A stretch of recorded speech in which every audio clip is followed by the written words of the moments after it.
Bauer of Trading Advantage joins us now for the tricks of the trade. Thanks for being on our show this morning. And we're taking a look at how the presidential cycle affects the stock market. Is this something you closely follow, Scott? Not as a trader on a day-to-day basis, but if you look historically, dating back, probably 70, 80 years, this actually does make sense. And there is absolutely a pattern to how the market works during the cycle. You look at it, and the year before the election and the third year into the presidential cycle have historically been the two best years of the cycle to be in the market, not only on the upside, but also those are the years with the least amount of decline.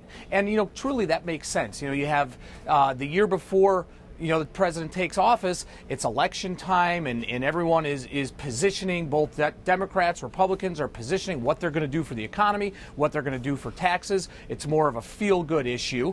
Once they get in office, things seem to calm down a little bit. In fact, the first and second years after the president being in office are historically two of the least advantageous years in the marketplace. And then as it comes closer and closer to re-election, so that third year in office, that's when things pick up again, and there is absolutely a marked trend. Would that cause you to put more money to work when you know that there's certainty, when you know who has won the election and that this cycle is in play? If I wait till we find out who wins the election, there's only a 2-month window then between the election and when the president actually takes office. So you really have to be in the market that whole year, probably the 9 months before the election. That's historically when the biggest up markets have happened. Now, again, as a trader, I'm not necessarily looking at that, but if I was just, the public retail investor in my IRA account, something like that, that is definitely a factor to think about. Thank you for your insights today.